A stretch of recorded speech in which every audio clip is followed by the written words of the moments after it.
নমস্কার সুপ্রিয় দর্শক শ্রোতা, সকলকেই স্বাগত হিন্দু লাইফস ম্যাটার ইউটিউব চ্যানেলে। দর্শক, এইবার বাঙ্গু মুমিনরা যাতে বেশি বেশি করে দিল্লি না ঢাকা, ঢাকা ঢাকা স্লোগান দিতে পারে, এটার একটা ব্যবস্থা করে দিছে ভারত। আপনারা হয়তো শুনেছেন যে ভারত বাংলাদেশের সাথে তাদের সীমান্তে একটা চমকে দেওয়ার মতো পরিকল্পনা নিয়ে এসেছে। এমন পরিকল্পনা যেটা শুনলে আপনাদের মনে হবে যেন ইতিহাসের রাজাদের যুগে আমরা ফিরে যাচ্ছি।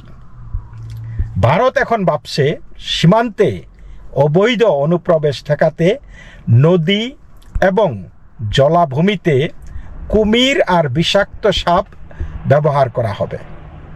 ভাবতে পারছেন যে এই অনুপ্রবেশ ঠেকাতে বাংলাদেশ ভারতের সীমান্তের নদী এবং জলাভূমিতে তারা বিষধর সাপ এবং কুমির ছেড়ে দেবে, যাতে কেউ আর অবৈধভাবে পারাপার করতে না পারে, অনুপ্রবেশ করতে না পারে। তো এই বিষয়টা আমাকে মনে করিয়ে দিচ্ছে আমেরিকার ফ্লোরিডা অঙ্গরাজ্যের একটা কুখ্যাত জেল, মায়ামিতে সেটা অবস্থিত, সেটাকে বলে আলকাট্রাস কারেকশনাল ফ্যাসিলিটি। তো এই আলকাট্রাস কারেকশনাল ফ্যাসিলিটির বৈশিষ্ট্য হইল যে সামনের দিক দিয়া হাই ওয়্যার ফেন্সিং, অনেক সিকিউরিটি ক্যামেরা, মনিটর, এই সেই অনেক কিছু আছে, কিন্তু পিছন দিক দিয়া ফাঁকা। পিছন দিক দিয়া মানে সেই আলকাট্রাস কারেকশনাল ফ্যাসিলিটির পিছনে, অর্থাৎ জেল, সেখানে দুর্দর্শ সন্ত্রাসীদেরকে, ক্রিমিনালদেরকে সেইখানে রাখা হয়। তো সেই আলকাট্রাস জেলের পিছনে জলাভূমি, জলাশয়, যেটা ফ্লোরিডার এভারগ্লেডস, যেটা ন্যাচারাল একটা কি বলে এই অভয়ারণ্য আর কি প্রাণীদের জন্য, সেই এভারগ্লেডসের একটা অংশ আলকাট্রাসের পিছনে। এবং সেই ওয়াইল্ড লাইফ রিজার্ভেশনে ব্যাপক পরিমাণে কুমির আছে। এক একটা কুমির মানে 25-30 ফিট লম্বা লম্বা, মানে প্রচণ্ড রকমের কুমির আছে। এবং অজগর সাপ, এই অজগরের সাপ হইছে আপনার মতো আমার মতো 2-4 জন মানুষ এই তাদের খাদ্য। তারপরে নানান রকমের খুবই বিষধর সাপ, আরও অন্যান্য প্রাণী সেইখানে আছে। বহু বছর আগে সেইখানে আমেরিকান এয়ারলাইন্সের একটা ফ্লাইট বিধ্বস্ত হয়েছিল এবং সেই ফ্লাইটটা এভারগ্লেডসে পড়েছিল। সেখান থেকে কিন্তু কাউকে তারা উদ্ধার করতে পারে নাই, উদ্ধার করার মানে চেষ্টাও করে নাই। কারণ তারা যখন ভিডিওতে দেখছে যে ওই ইসে আর কি ক্যামেরায় দেখছে যে এই সেইখানে প্লেনের ধ্বংসাবশ থেকে যে সমস্ত লাশ ছিল ওইখানে, এদেরকে কুমির ছিঁড়াবিড়া খাইতেছে, তো সেইখানে তারা আর যাওয়ার প্রয়োজন মনে করে নাই। তো এমন একটা অবস্থা হয়েছে আলকাট্রাস জেল। সো ওই আলকাট্রাস জেলের পিছনে তাই আর কোনো ব্যারিয়ারের দরকার নাই, মানে হালকা ব্যারিয়ার, যে তুমি যদি পালাইতে চাও ওই দিক দিয়ে পালাও, কিন্তু জীবনের মায়া করতে পারবা না। তো ভারতের অবস্থা হয়েছে এই, ভারত এখন চিন্তা করতেছে তাদের বাংলাদেশের সাথে সীমান্তবর্তী যেই সমস্ত দুর্গম এলাকায় যে নদী এবং জলাশয় আছে সেইখানে কুমির ছেড়ে দেওয়া হবে এবং বিষাক্ত সাপ ব্যবহার করে বর্ডার পাহারার কাজে লাগানো হবে। এবং এটা কিন্তু গাল গল্প না, এটা সম্প্রতি বিভিন্ন আন্তর্জাতিক সংবাদ মাধ্যমে এই ভারতের এই ভাবনাটা প্রকাশিত হয়েছে। ভারতের বর্ডার সিকিউরিটি ফোর্স বা বিএসএফ একটি প্রস্তাব, এই প্রস্তাবটা নিয়ে কাজ করতেছে, যেখানে বলা হয়েছে নদী এবং জলাভূমি এলাকায় বায়োলজিক্যাল ব্যারিয়ার হিসাবে কুমির এবং সাপ ব্যবহার করা হতে পারে। এবং এই পরিকল্পনাটা এখনো আলোচনার পর্যায়ে আছে, কিন্তু মাঠ পর্যায়ে তারা ফিজিবিলিটি যাচাই করার একটা নির্দেশ দিয়েছে আর কি ওই বর্ডার সিকিউরিটি ফোর্সকে, যে এটা কি বাস্তবায়ন সম্ভব কিনা এটা যাচাই বাছাই করার জন্য তাদেরকে নির্দেশ দেওয়া হয়েছে। তো দর্শক, ভারতের সাথে বাংলাদেশের প্রায় 4096 কিলোমিটার দীর্ঘ একটা সীমান্ত আছে, যার বড় অংশ নদী, জলাভূমি এবং বন্যা প্রবল একটা এক এলাকা। তো সেইখানে এই 4096 কিলোমিটার দীর্ঘ বর্ডারের 20% সীমানায় এখনও কাঁটাতারের বেড়া দেওয়া যায় নাই বা সুরক্ষিত নয়।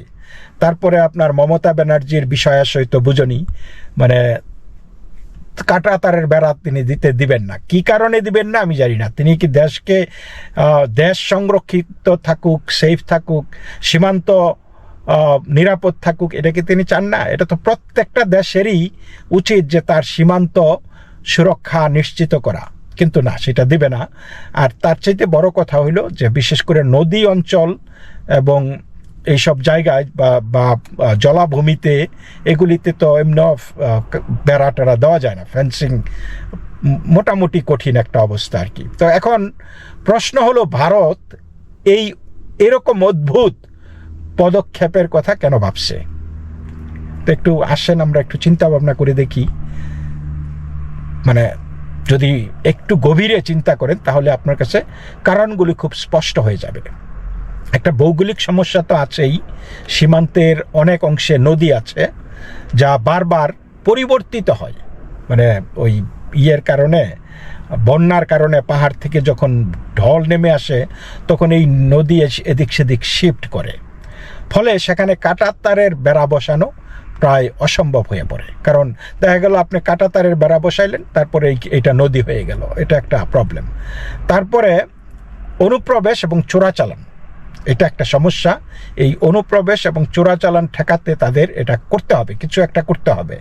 এই দুর্বল এলাকাগুলি ব্যবহার করে অবৈধ অনুপ্রবেশ করতেছে নিয়মিত, মাদক পাচার হচ্ছে, অস্ত্র এবং অন্যান্য অপরাধমূলক কার্যক্রম চালানো হয়। আর যেহেতু ওই যে বাংলাদেশের জঙ্গিয়ায়ন হয়েছে, যেহেতু আগস্টের পরে আর কি 2024-এর পরে বাংলাদেশের জঙ্গি যুগ হয়েছে, এই কারণে আইএস বাংলাদেশে ঘাঁটি গেড়ে বসেছে। সো বাংলাদেশের সীমান্তগুলি আরও ভারতের জন্য আরও অনিরাপদ হয়ে গেছে। তো এগুলি অস্ত্র চোরাচালান, তারপরে মাদক পাচার, অন্যান্য অপরাধমূলক কার্যক্রম ঠেকাতে ভারতের এই মুহূর্তে খুব গভীরভাবে ভাবার সময় হয়েছে।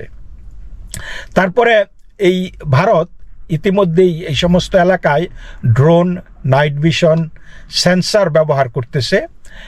এখন এগুলি দিয়েও কিন্তু ডিটারেন্স হচ্ছে না প্রপারলি। এই জন্য তারা ন্যাচারাল ডিটারেন্সের কথা বলতেছে, বা প্রাকৃতিক ব্যারিয়ার, যেটা এই যে সাপ এবং কুমির দিয়ে প্রাকৃতিক একটা বাধা চিন্তা করতেছে আর কি। তো ভারতের রাজনীতিতে দীর্ঘদিন ধরেই একটি বিষয় খুব গুরুত্বপূর্ণ হয়ে উঠতেছে, সেটা হলো ইলিগাল ইনফিল্ট্রেশন, অর্থাৎ অবৈধ অনুপ্রবেশ। বিশেষ করে পূর্বাঞ্চলীয় রাজ্যগুলোতে এই ইস্যুটা বড় রাজনৈতিক প্রশ্ন হয়ে দাঁড়িয়েছে। সরকারের ধারণা বা সরকারের ভাবনায় যেটা, যে অনুপ্রবেশ শুধু নিরাপত্তার ঝুঁকি না, এটি স্থানীয় ডেমোগ্রাফিক যে ব্যালেন্সটা, জনবিন্যাসের পরিবর্তনে ব্যাপক ভূমিকা রাখতেছে। এই ইনফিল্ট্রেশন, অবৈধ অনুপ্রবেশ বর্ডার এলাকাগুলিতে জনবিন্যাস পরিবর্তন করে দিচ্ছে। এই কারণেই ভারত 2014 সালের পর থেকে সীমান্ত সুরক্ষার ব্যাপারে অনেক কঠোর হয়েছে, বিশেষ করে মোদী সরকার মানে ক্ষমতায় আসার পর থেকে।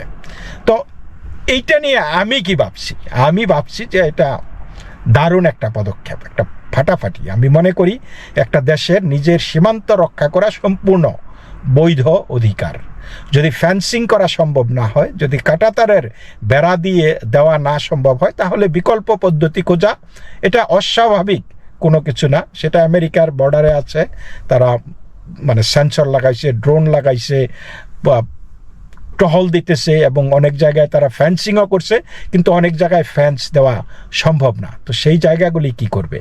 সেই জায়গাগুলিতেও তারা বিকল্প ব্যবস্থার চেষ্টা করতেছে।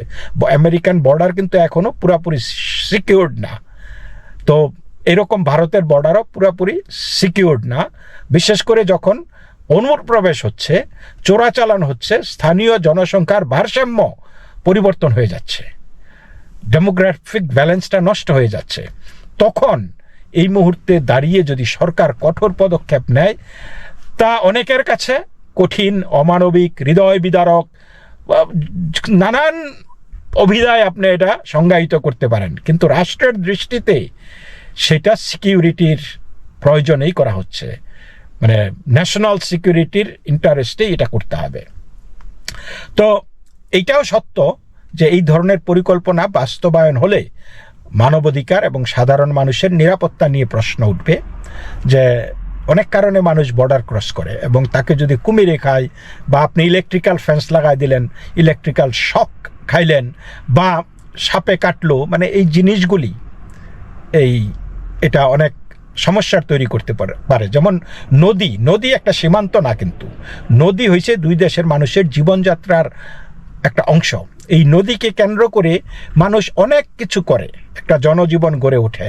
তো সেই জায়গাটায় আপনি যদি নদীকে কেন্দ্র করে এই ন্যাচারাল ব্যারিয়ার, কুমির, সাপ ঢুকাই দেন, সেইখানে দেখা যাবে যে অনেকেই বিনা অপরাধে, তারা নির্দোষ মানুষ সেইখানে সমস্যার সম্মুখীন হইতে পারে।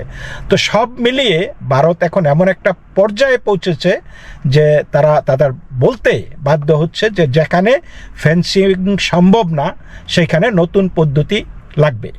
কুমির, সাপের পরিকল্পনা বাস্তবে কতটুকু আসবে আমি সেটা বলতে পারবো না, এটা ওই যে তারা যেহেতু ফিজিবিলিটি স্টাডি করতেছে তারা বুঝতে পারবে।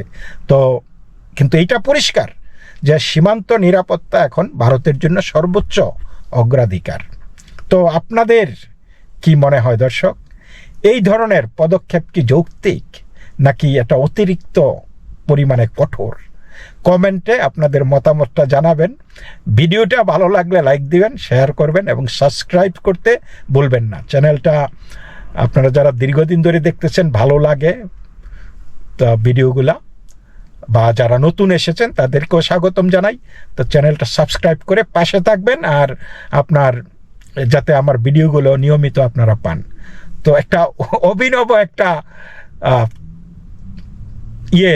একটা পদক্ষেপ আমি বলবো, যে আমি জানি না এটা বাস্তবিক কতটুকু হবে, বাট চিন্তার খোরাক তো বটেই। তো ভালো থাকবেন দর্শক, নমস্কার।